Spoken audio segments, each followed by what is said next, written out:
안녕하세요. 취업정보센터 박정원입니다. 안녕하세요. 홍선혜입니다. 네, 자 선혜 씨. 네. 에디슨이 살아있을 때 특허를 낸 게 혹시 몇 개나 되는지 알고 계세요? 발명왕 에디슨이요? 그렇죠. 많겠죠? 몇 개나 되는지 모르겠어요. 무려 6,000개라고 합니다. 6,000개요? 네. 어마어마하죠? 네, 발명왕이지는 알고 있었는데 6,000개까지 되는지는 몰랐습니다. 네. 그렇게 따지면 보름에 하나씩은 발명품을 내놓은 거잖아요. 그런 셈이네요. 네. 자, 그 특허가요, 지금에도 이렇게 쓰여지고 있는 게 더 대단한 겁니다. 세탁기, 청소기, 뭐 냉장고, 다리미, 고데기, 또 심지어는 제가 좋아하는 와플 만드는 기계까지 와. 에디슨이 특허를 냈다고 합니다. 그렇군요. 자, 그런데 이 발명이요, 사실 네. 어떻게 탄생이 된 거면은 부인과 딸을 위해서 좀 더 편안한 생활을 만들어주기 위해서 고민하다가 만들어졌다고 합니다. 아, 그렇군요. 네. 저도 이 방송 들어오기 전에 고데기를 했는데 다 에디슨 덕분이었군요. 그러네요. 네. 예. 자, 사랑하는 사람들을 좀 더 편하게 해주기 위해서 발명품을 만들어냈다. 이런 점이 또 감동적으로 다가옵니다. 정말 뜨거운 식지 않은 열정이 있으면 어떻게든 성공은 따라오는 것 같습니다. 우리 구직자분들도요. 나는 공부를 정말 열심히 했는데 정말 열심히 준비했는데 왜 취업이 안 될까? 지금 고민하시는 분들 많을 거예요. 그렇습니다. 하지만 열정만 식지 않는다면 언젠가 취업 성공은 따라오게 되어 있습니다. 이 열정만 식지 않게 잘 간직해 주세요. 자, 우리 구직자분들의 성공 취업을 늘 기원하겠습니다. 취업정보센터 힘차게 출발합니다.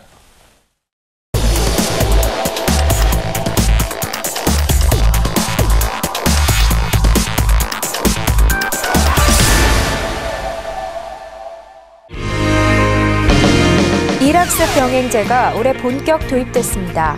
정부에서는 다양한 재정 지원을 통해 기업들과 학교의 참여를 독려하고 있습니다. 산업 현장 기업들이 우리 청년들을 받아가지고 뭐 고등학교 단계든 전문대학 단계든 받아서 배우면서 일하면서 배우는 이게야말로 이거양입니다. 일학습 병행제는 지금까지 기술 교육의 모든 것을 바꾸는 국가적 프로젝트인 동시에 능력 중심의 사회를 실현하기 위해 가장 중요한 도전이기도 합니다. 국가 직무 능력 표준, 즉 NCS를 기반으로 한 인재 육성의 새로운 모델을 제시한다는 점에서 일학습 병행제의 조기 정착은 국가 경쟁력을 높이는 데 적잖은 역할도 기대됩니다. 체계적으로 관리를 해주시고 가이드를 해주시니까 저희들이 이제 방향이 보이고 길이 보이는 것 같다 그런 느낌이 굉장히 있습니다. 무엇보다 불필요한 스펙 쌓기로 천문학적인 비용이 허비되는 사회 문제를 해결하는 동시에 청년 실업과 중소기업의 미스매칭을 해결한다는 점에서 일학습 병행제는 사회 구성원 모두가 관심을 가지고 지켜봐야 할 것 같습니다. 네, 오늘은 특집 일학습 병행제 본격 도입 성공으로 가는 길에 대해서 얘기를 나누겠습니다. 네, 지난해 하반기부터 이 고용과 노동시장의 가장 큰 화두라고 하면 단연 일학습 병행제라고 할 수가 있습니다. 네. 일학습 병행제는요, 이 기존의 기술훈련과 전문교육 그리고 학교 정규교육의 패러다임까지 전부 바꿔놓는 이 국가적인 프로젝트라고 할 수가 있겠습니다. 평생학습의 개념까지 바꾸고 있는데요. 그렇습니다. 오늘은 그 일학습 병행제에 대해서 본격적으로 이야기 나눠보겠습니다. 네. 자, 올해부터 일학습 병행제도가 본격적으로 도입이 됐는데 오늘 그 성공의 조건에 대해서 자세하게 이야기 나누는 시간 준비를 해봤습니다. 자, 한국산업인력공단의 송영중 이사장님 그리고 한국산업기술대학교의 이재훈 총장님, 한국경제TV의 박준식 기자와 함께하겠습니다. 세 분 어서 오세요. 네, 어서 오십시오. 안녕하세요. 반갑습니다. 네, 반갑습니다. 어서 오십시오. 네. 자, 우선 이제 박준식 기자님, 최근까지 일학습 병행제 관련된 소식 저희들이 이제 끊이지 않고 매일같이 소식을 전해드려왔습니다. 네. 네. 한 가지 아이템을 가지고 이렇게 꾸준하게 매일같이 새로운 소식을 전할 수 있는 게 일학습 병행제 말고 다른 게 있을까 싶을 정도로 다양한 얘기들이 나오고 있습니다. 네. 일학습 병행제 매일같이 얘기를 해도 상당히 좀 헷갈리는 부분들이 있고 오해를 사는 부분들이 있는데 먼저 일학습 병행제가 무엇인지 고용노동부에 나영동 국장의 인터뷰 내용을 듣고 이야기를 이어가도록 하겠습니다. 네. 일학습 병행제는 보통 교육훈련 제도는 학교 교실에서 대부분 이루어지는데 이것은 기업 현장에서 한 70%가 이루어지고 이론을 교육훈련기관 같은 데서 한 30% 한다. 이렇게 이해하시면 되겠고 주중에 수업도 절반 이상은 현장에서 절반 미만은 이제 이론교육. 물론 이론교육을 대기업 같은 데서는 이제 기업 현장에서도 할 수 있지만 학교하고 연계해서 한다. 그러니까 종래의 교육훈련이 학교 중심이라면 이런 일학습 병행은 기업 중심이고 일을 하면서 배우는 것이다. 이렇게 이해하면 되겠습니다. 네, 보통 교육훈련은 학교 교실에서만 이루어진다고 생각을 했었는데 일학습 병행제 같은 경우는 이것을 기업과 학교가 나누어서 기업 현장에서 70%, 또 교육훈련 현장에서 30%가 이루어지는 제도라고 설명을 들어봤습니다. 자, 송영중 이사장님께 질문 드리고 싶습니다. 왜 이 시점에서 이 일학습 병행제가 도입이 되고 또 강조되는 것인지 궁금해요. 예. 우선 아시다시피 우리나라 청년 고용률이 40% 이하로 떨어졌습니다. 이건 OECD 국가 중에서 가장 낮은 상황이거든요. 그리고 반면에 중소기업은 굉장히 인력난에 지금 허덕이고 있습니다. 그래서 일학습 병행제는 이 두 가지를 한꺼번에 해결하자는 이른바 두 마리 토끼를 한꺼번에 잡자는 그런 전략입니다. 그 중심의 개념은 아까 설명을 했듯이 기업을 배움터, 일터를 배움터화하는 겁니다. 그래서 청년들이 학교에서만 배우는 것 가지고는 안 되기 때문에 기업에 가서 기술도 배우고 지식도 배우고 특히 중요한 것은 다른 사람과 같이 더불어서 행동하고 커뮤니케이션 할 수 있는 그런 능력을 기업에서 바로 배울 수 있거든요. 또 기업도 마찬가지입니다. 기업도 근로자를 일만 시키는 것이 아니고 이제는 뭔가 가르치고 배울 수 있게끔 해주고 그 미래의 비전을 실현할 수 있는 그런 꿈을 실현할 수 있는 곳으로 기업을 바꾸자는데 기본 개념이 있는 것입니다. 네. 네. 자, 그렇다면 이 일학습 병행제가 기업이나 국가 차원에서도 굉장히 유리한 점이 많을 것 같습니다. 네. 예. 우선 기업 입장에서 보면 유능한 인재를 확보할 수 있는 길이 되는 것입니다. 네. 그리고 또 중요한 것은 우리 기업들의 근로자들이 취직을 하게 되면 굉장히 이동이 심합니다. 그 기업에 대해서 잘 모르고 들어갔기 때문에 그렇게 되는데 이제 오랫동안 예를 들어서 뭐 6개월 이상 4년 동안 6개월에서 4년 동안 그 기업에서 훈련을 받게 되면 기업도 충분히 알게 되고 정도 붙게 되는 것이죠. 그래서 지금같이 쉽게 그 이동할 수 있는 그런 부분들이 대폭 아마 줄어들 겁니다. 그리고 요즘 중요한 게 기업의 사회적 책임 아닙니까? 기업이 일자리가 없는 청년들에게 그 기회를 준다는 것은 굉장한 의미가 있는 것이 되거든요. 그래서 기업의 이미지도 좀 달라질 수 있는 그런 계기가 아마 될 겁니다.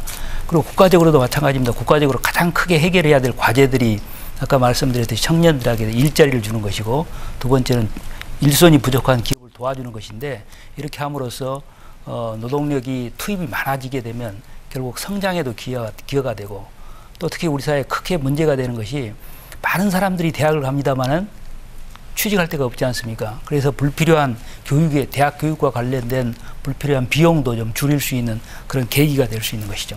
네. 일학습 병행제 그렇게 올해부터 이제 본격 도입이 됐는데 현장에서의 반응이 사실 궁금합니다.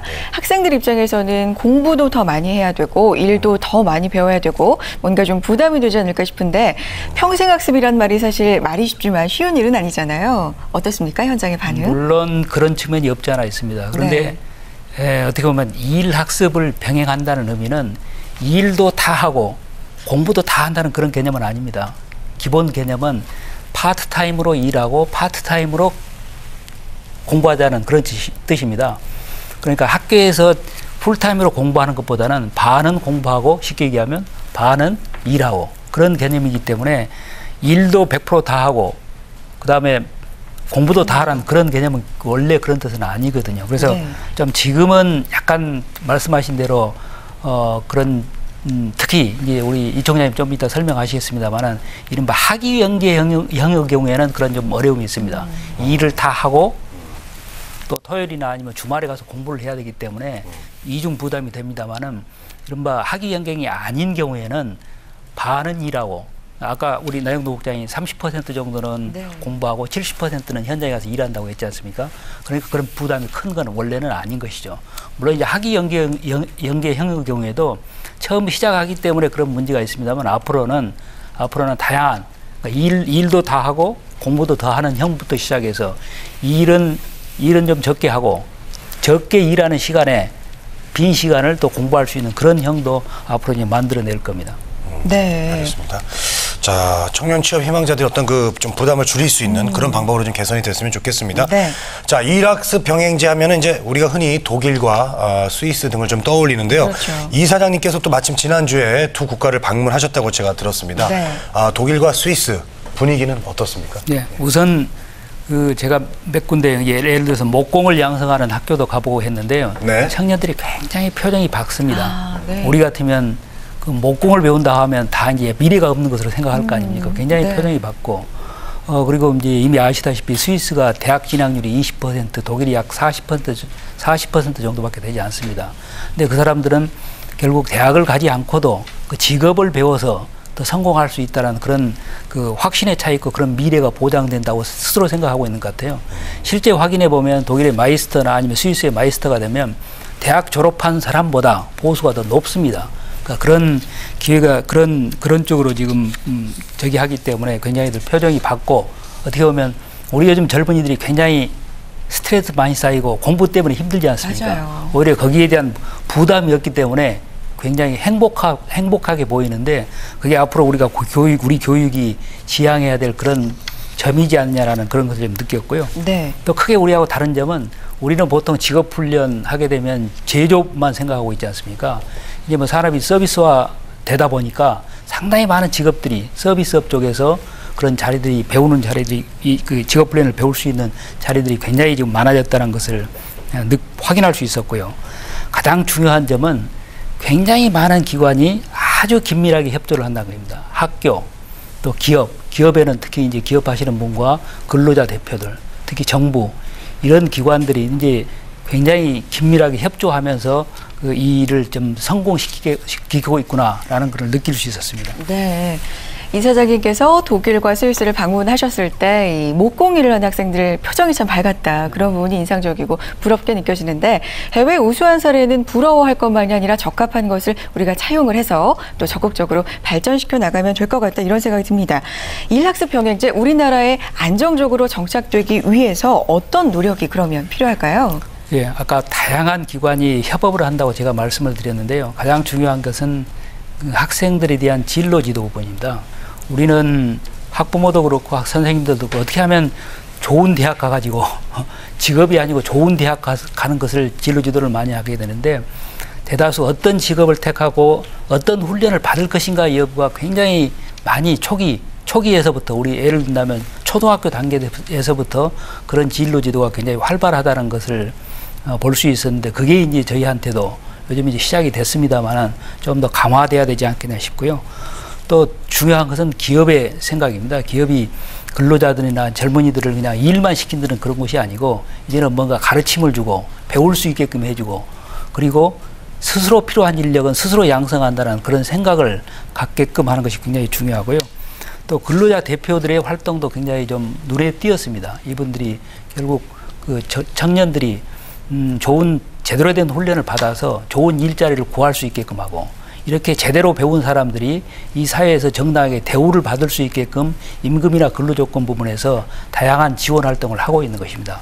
그리고 정부 일도 굉장히 중요한 것이죠. 그러니까 훈련의 질, 여러 가지 기준을 제대로 만들고 그 기준에 따라서 굉장히 질 높은 훈련이 이루어질 수 있게끔 하는 것이 국가나 지방자치의 역할입니다. 그래서 학교, 기업, 그리고 근로자를 대표하는 사람, 정부, 중앙정부, 지방정부 이게 조화롭게 다 협력했을 때 이 좋은 결과가 나타날 수 있다는 것을 확인을 했습니다. 네. 네. 앞으로 그렇게 가야 되리라고 봅니다. 네. 어떤 일이든지 뭐 한쪽만 잘한다고 되는 건 아니겠죠. 그렇죠. 예. 그렇듯이 일학습 병행제에 대한 어떤 우리 학부모와 또 우리 학생들의 인식 개선이 가장 중요한 것 같습니다. 그게 또 과제인 것 같습니다. 예. 네. 인식 개선 부분에 대해서는 어떻게 생각하세요, 이사장님? 저희가 지금 직업에 대한 생각이 좀 달라져야 되겠다는 네. 생각이 확실하게 들더라고요. 네. 결국 직업이라는 것은 우리는 흔히들 돈을 벌고 경제적 교환 가치로만 생각하게 되는데 독일이든 스위스든 원래 독일어권 국가의 직업 그 베루프란 말은 직업이라는 뜻이 있습니다만은 신의 소명이라는 뜻이 있습니다. 그래서 꼭 경제적 교환 가치로만 직업을 생각하는 게 아니고 직업을 통해서 이 사회에 기여를 하게 되고 또 이 사회 스스로 통합되는 그런 생각들을 많이 갖고 있거든요. 그래서 학생들도 그렇고 학부모들도 그렇고 직업에 대한 인식을 좀 달리해서 이게 사회에 대한 어떤 기여 수단이다라는 걸 생각하고 처음부터 꼭 자기의 눈높이에 맞는 직업에서 시작할 수는 없는 거 아닙니까? 그렇죠. 그래서 그럼 이제 생각을 달리하면서 직업을 택해서 계속 성장해 나갈 수 있는 그런 계기가 됐으면 합니다. 네, 인식의 전환도 상당히 중요하다는 말씀이셨습니다. 취업정보센터 오늘은 특집으로요. 일학습 병행제도 본격 도입, 성공으로 가는 조건이라는 주제로 이 한국산업인력공단의 송영중 이사장님 또 한국산업기술대학교의 이재훈 총장님과 함께 이야기 나누고 있습니다.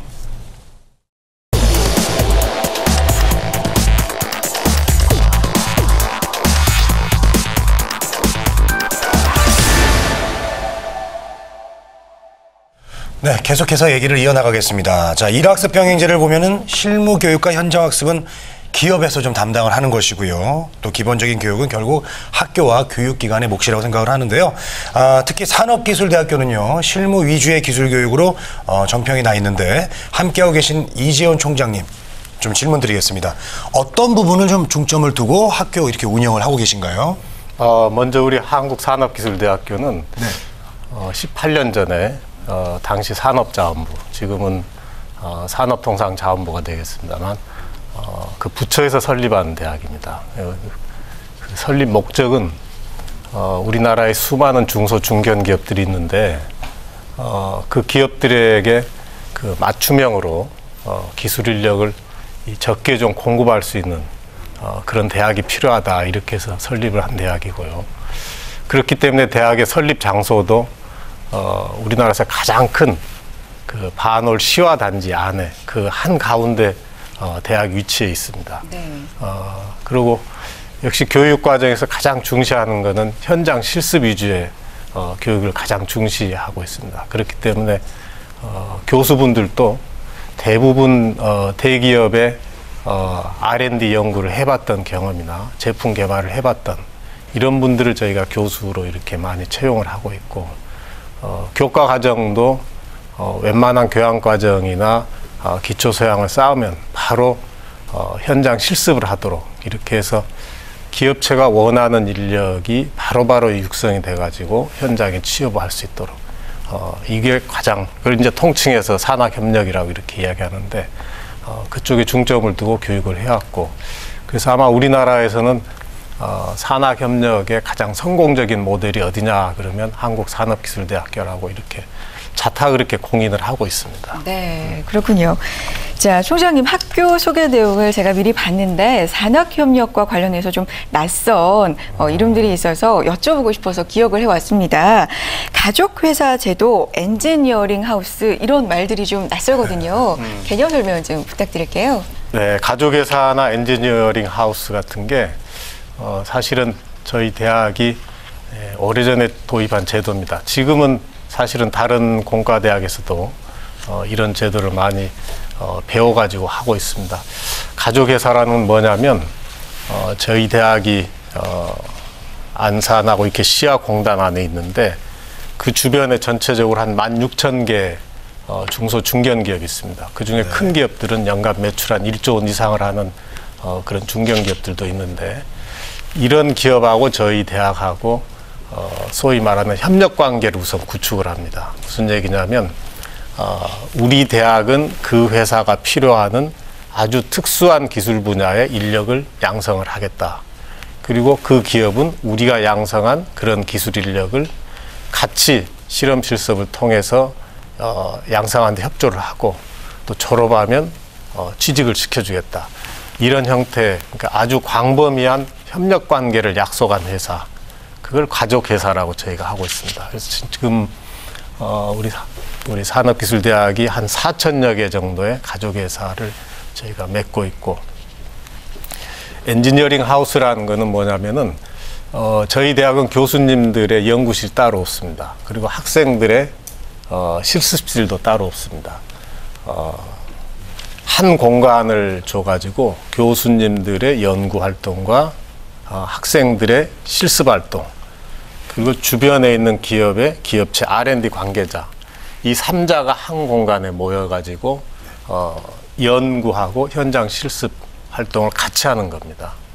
그리고 그런 활동을 저희 대학의 테크노 이노베이션 파크라고 그래가지고 큰 건물이 있는데, 거기에 이제 엔지니어링 하우스들이 한 50여 개가 이렇게 있고, 거기서 그렇게 3자가 모여서 연구 활동을 하면서 같은 건물 내에 또 저희가 기숙사가 있어요. 그 학생들은 그 기숙사에서 자면서 24시간 그 연구 활동을 하고, 기업체에서 오신 분들은 또 맨 위층에 게스트하우스가 있습니다. 거기서 또 숙식을 해결하면서 이 3자가 24시간 엔지니어링 하우스에서 첨단 기술에 대한 개발도 하고 또는 현장 적응 훈련도 같이 하고, 그러니까 호흡을 미리 맞춰가는 거죠. 굉장히 저희 대학만 가지고 있는 독특한 장점이고, 이게 이제 가능한 게 왜 그러냐면은 아까도 말씀드렸다시피 모든 기업체가 있는 그 공단의 한 가운데 들어가 있기 때문에 이런 게 실시간으로 가능한 그런 제도입니다. 사실 그런 그 장점이 있기 때문에 우리 송 이사장님이나 고용노동부에서 일학습 병행제를 하면서 이걸 하여튼 교육시켜야 되는 기관이 필요한데 그 기관을 어디로 할 거냐. 네. 단연 한국산업기술대학교. 그래서 저희가 아마 일학습 병행제 공동훈련센터 1호로 네. 이렇게 지정이 된 걸로 그렇게 제가 알고 있습니다. 네. 이 일학습행제 이 내용을 전달하다 보면은 이 중요한 얘기가 있습니다. 이 유관 기관들 간의 어떤 협업이 상당히 좀 중요하기 때문에 산학 협력, 그다음에 공동 훈련. 그러니까 어디 한 기관이 주도적으로 하는 게 아니고 유관 기관들이 서로 호흡을 해야 되는 그런 부분들이 상당히 중요하기 때문에 이 공동 훈련 센터라는 부분들이 더욱 의미를 갖는 것 같습니다. 그 이재훈 총장이 설명을 했지만은 안산에 있는 기업의 30%가 가족회사로 편입이 돼가지고 같이 일을 할 정도로 상당히 이제 유기적인 그 시너지 효과를 내고 있는데, 이번 공동훈련센터가 그런 부분들의 어떤 효과를 더 증가시키는 좀 그런 기대 효과가 좀 기대가 되는데, 앞으로 어떻게 좀 운영을 하시고 어떤 좀 효과가 있을까요? 저희도 책임감이 좀 큽니다. 정부 부처 중에서 고용노동부가 이런 중요한 제도를 만들었고, 또 우리 송 이사장님 계시지만은 산업인력공단에서 이거를 책임지고 또 이렇게 하면서 교육기관인 저희 학교를 이렇게 활용해 주었고, 저희가 1호 교육기관이 됐기 때문에 잘해야 되겠다 이렇게 생각을 하고 있는데, 저희는 두 가지에 초점을 두고 있습니다. 우선 가급적 그 취업돼 있는 고졸 학생들이 우리 대학에 와서 주로 이제 주말에 오겠습니다만은 이론 공부를 하고 그 이론을 토대로 해서 학위를 받을 수 있게끔 그 교육에 상당히 저희가 많은 투자를 제가 하려고 그러고 있고요. 그 다음에 이 학생들이 동시에 주중에는 기업체 현장에서 또 일도 하면서 현장 실습을 하게 됩니다. 그러면 당연히 기업체 관계자들하고 같이 연구활동도 하겠지만, 우리 대학의 그 현장 지도 교수들을 파견을 해가지고 그 교육 활동이 활성화될 수 있도록 저희가 도와줄 그런 생각을 가지고 있고요. 현재는 저희가 지난 3월 8일 날 126명을 입학식을 했습니다. 그런데 앞으로 이게 굉장히 많이 확대가 될 것 같아요. 확대가 될 것 같고, 저희가 지금 단기적으로 이 학생들을 가르치는 데 필요하다고 생각해서 듀얼 산업학부라는 걸 새로 만들었습니다. 그래서 그 학부에서 전담해가지고 이 학생들을 4년 동안 계속 이렇게 가르칠 생각인데, 거기에 현재 전공이 예를 들면 스마트 기계, 정보통신기술, 또 디지털 디자인, 이런 3개 전공을 둬가지고 학생들을 가르치고 있는데, 학생 수도 늘어나고 또 하게 되면은 전공도 좀 다양화시켜가지고 학생들이 원하고 기업체 수요를 반영할 수 있는 그런 교육을 좀 해갈까 이렇게 생각을 하고 있습니다. 네.